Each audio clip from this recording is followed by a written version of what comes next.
If you're still broke in 2026, it's not because you don't make enough money. It's because of what you do with it every single day.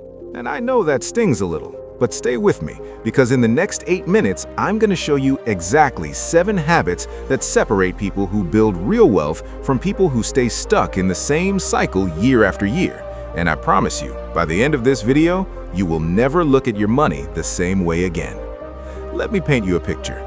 Meet Jake.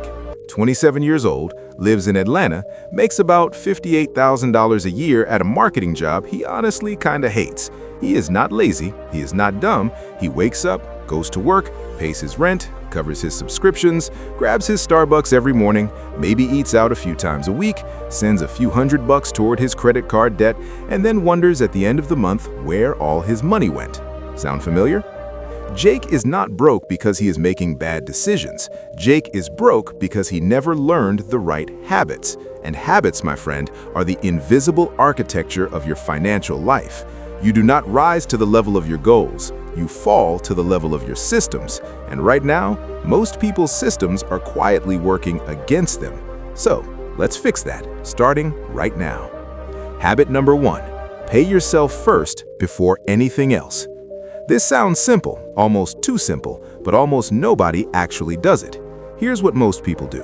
They get paid, they pay their rent, they pay their bills, they buy groceries, they go out, and then at the end of the month, they try to save whatever's left. And guess what's left? Nothing, or almost nothing. The rich flip this completely. The moment money hits their account, they move a percentage out immediately, into savings, into an investment account, into a brokerage. It's automated, it's invisible, it's non-negotiable. They live on what remains. The psychological insight here is powerful. When money is in your checking account, your brain sees it as available. It will find a way to spend it.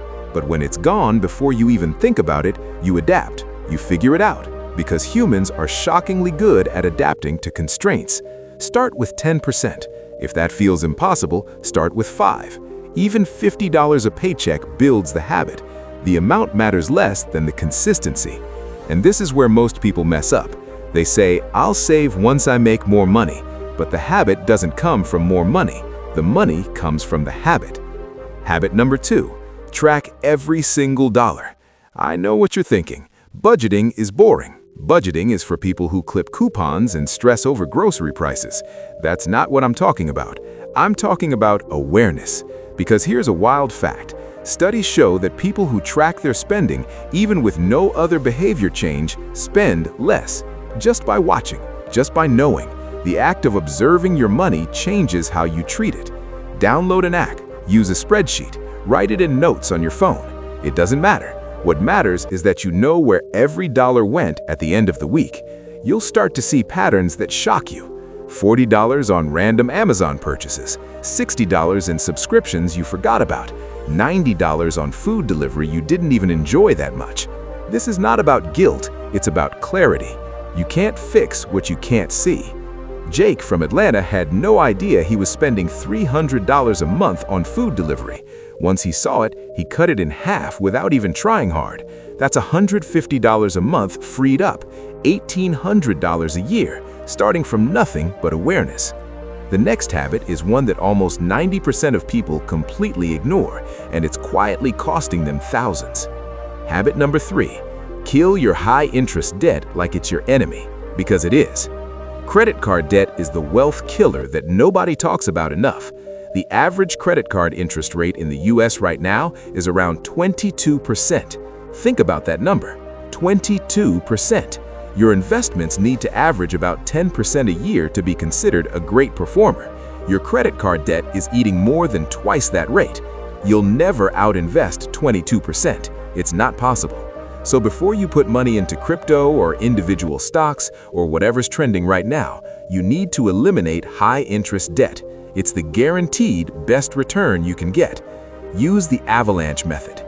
List all your debts, pay minimums on everything, then throw every extra dollar at the highest interest debt first.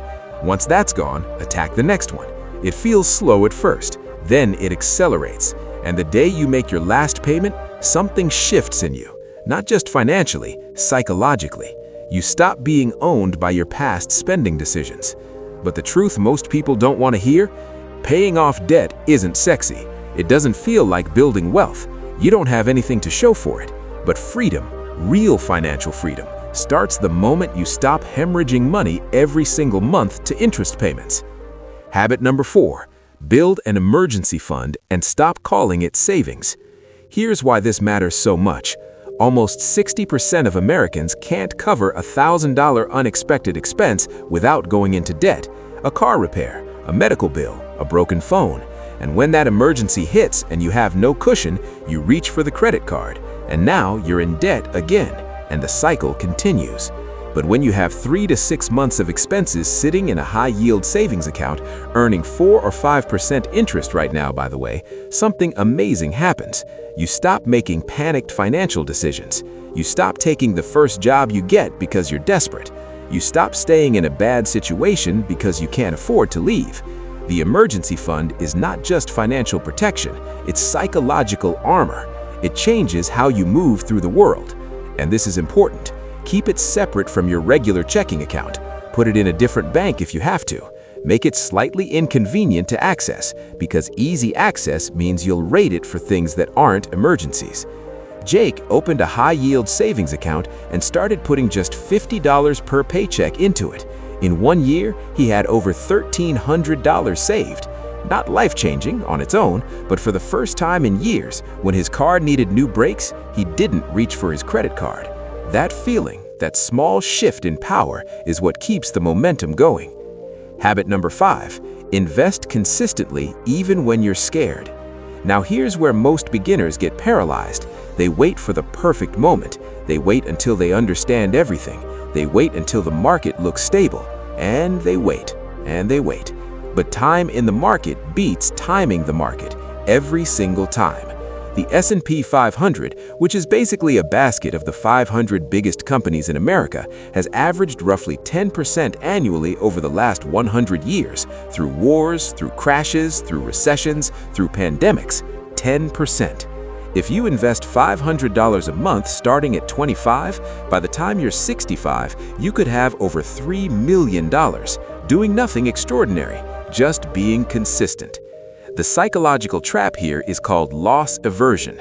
Research by psychologist Daniel Kahneman found that the pain of losing money feels about twice as powerful as the pleasure of gaining the same amount. So when markets drop, your brain screams danger and wants you to stop. But that's exactly when you should keep going, sometimes even buy more. You don't need to pick stocks. You don't need to be a genius. Buy index funds, set up automatic contributions, and stop looking at your portfolio every day. Consistency over cleverness. The next habit might be the most counterintuitive one in this entire video. Habit number 6, upgrade your income identity. This one is different because this is not about spreadsheets or accounts. This is about how you see yourself. Most people in their 20s and early 30s operate from a scarcity mindset. They see their income as fixed. They see their salary as a ceiling, and subconsciously they start making decisions that reflect that belief. They don't negotiate raises, they don't ask for promotions, they don't explore side income, they don't invest in skills that increase their earning power. And here's something nobody tells you. Your biggest financial asset is not your savings account, it's your ability to earn. Your income is a skill, and skills can be upgraded. Take 1 year and invest aggressively in yourself. A course, a certification, a skill set that the market pays well for. Learn sales, learn copywriting, learn coding, learn data analytics, learn digital marketing.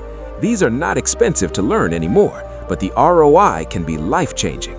Jake spent 4 months learning Google Ads management on YouTube completely free. He started freelancing on the side.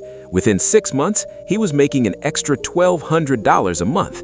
He's still at his job, but the feeling of not being trapped, of having options, changed everything.